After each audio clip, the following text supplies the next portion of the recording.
Cosa ne pensa di quello che sta capitando? Bello, ci vorrebbe ogni tanto, perché è mortuorio qua. Invece così si è un piano di allegria. Gli organizzatori l'hanno ribattezzata Sagra Minima, ma a Venezia si tratta dell'esempio massimo e per ora rarissimo di come protagonisti di un grande evento possano dialogare proficuamente col territorio.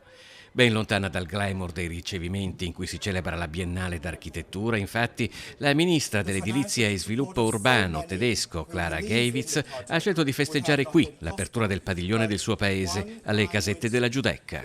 Questa collaborazione si è concretizzata ancora qualche mese fa con un workshop, un laboratorio di autocostruzione, di costruzione collettiva di diversi elementi per animare il quartiere, ed è un grande esempio anche di come il lavoro dal basso possa effettivamente portare un cambiamento vero e un cambiamento significativo per la residenzialità e per la socialità a Venezia.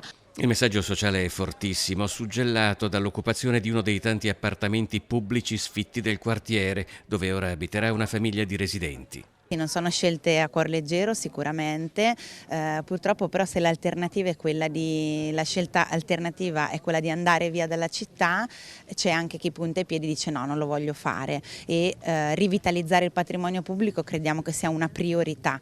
Per certi versi, quello che si è formato alla Giudecca appare un microcosmo lontanissimo dal resto della città. In realtà è quanto di più simile possa esserci alla vivacità sociale e artistica che si è sempre respirata a Venezia prima dello spopolamento. Viviamo in una città che vuole espellere sia i futuri cittadini, i futuri potenziali cittadini che siamo noi giovani, e dall'altra parte vuole espellere anche i residenti. Questa città ha bisogno di cambiare e stravolgere il modello di residenzialità sia per quanto riguarda gli studenti, quindi una residenzialità universitaria e giovane da un lato, dall'altra parte anche per i residenti.